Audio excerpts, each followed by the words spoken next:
दिल्ली में घुस के इतना बड़ा ये जो धमाका किया दोस्तों, आप सोच भी नहीं सकते कि इसकी रेडियस क्या थी।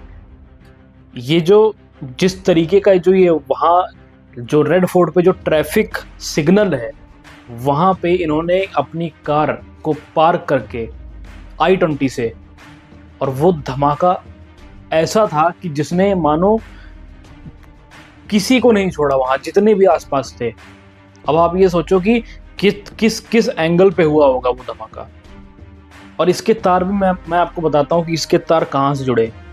जम्मू कश्मीर, हरियाणा, सहारनपुर उत्तर प्रदेश, लखनऊ, उसके बाद फिर जम्मू कश्मीर में पुलवामा, और फिर देश की राजधानी। दोस्तों, जितनी ज़्यादा हम इस चीज़ को छोटा समझ रहे हैं उतना छोटा है नहीं।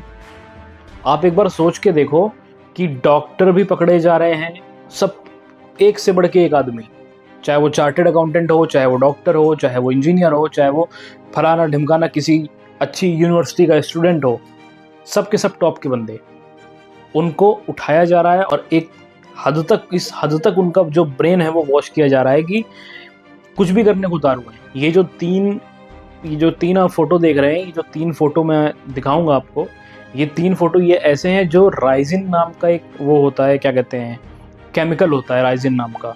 वो राइजिन नाम का केमिकल मतलब ऐसा होता है कि अगर कोई इंसान उसको छू भी दे तो छूते ही उसकी मौत निश्चित है।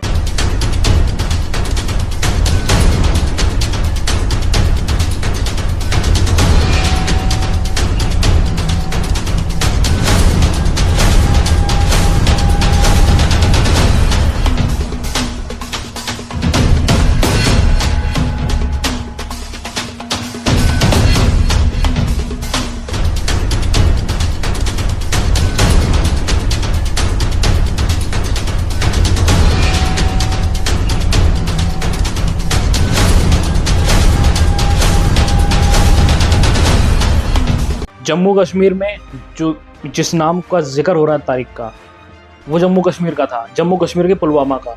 गाड़ी बेची जाती है तारिक को, और तारिक जम्मू कश्मीर का रहने वाला है। अब आप धीरे धीरे करके सारे तारों को इंटरकनेक्ट कर पाओगे। दोस्तों, आप ये समझो कि तारिक को जब गाड़ी बेची गई थी, उसके बाद गाड़ी फिर वापस आती है और जगह जगह से इनके जो गुर्गे हैं वो पकड़े जाते हैं। हरियाणा से, पंजाब से, उत्तर प्रदेश के सहारनपुर से, और लखनऊ से भी। ये जो डॉक्टर हैं जिनके फोटो आप देख रहे हो, ये डॉक्टर भी वहां से पकड़ी गई हैं। इनके पास भी काफी मात्रा में इतना तीम झाम था कि जिससे काफी नुकसान पहुंचा सकती थी, पर ये पकड़ी गई। अब आप ये सोचो कि ये हुआ क्यों। दोस्तों, जब उसने ये देखा कि जगह जगह से उसके बंदे पकड़े जा रहे हैं, और अब उस तक भी किसी भी वक्त प्रशासन या पुलिस, NSG पहुंच सकती है, तो डेस्परेट में आके उसने ये बटन दबाया, और डेस्परेट में आके उसने जहां मन तहां गाड़ी रोकी और दबा दिया बटन, और खत्म। ये वाकई में एक आतंकवादी, एक टेररिस्ट अटैक है, पर आपकी सरकार आपको बता नहीं रही है। 1-2 दिन में वो भी कंफर्म कर देंगे आपको, पूरा डेटा आने के बाद। सब के सब टॉप आदमी, doctor, chartered accountant, engineers, university में पढ़ रहे ग्रेजुएट्स, सारे बच्चे जितने थे, अधिकतर से अधिकतर सबको पकड़ो। और इनका यही मतलब होता है, पकड़ो और उसके बाद उनका ब्रेन वॉश करो। क्योंकि ये नए तरीके का आतंकवाद है दोस्तों, ये नए तरीके का टेररिज्म है, इसमें यही हो रहा है।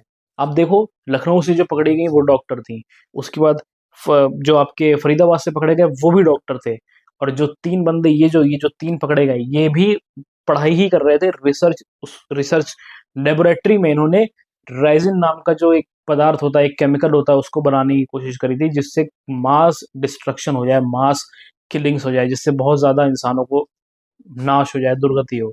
ये काम इन्होंने किया था। अब आप खुद सोचो कि क्या वाकई में इन जैसे देशद्रोहियों की, इन जैसे गद्दारों की हमारे देश को सच में जरूरत है भी कि नहीं, या इनको खड़े करके चौराहे पे गोली मार देनी चाहिए। सवाल का जवाब मैं आपके ऊपर छोड़ता हूं, पर इस वक्त राजनीति करने का समय नहीं है। इस वक्त समय है जो गए हैं उनके साथ खड़े होने का, और ये देखने का कि हमारे देश में इस तरीके का आतंकवादी हमला दोबारा ना हो पाए।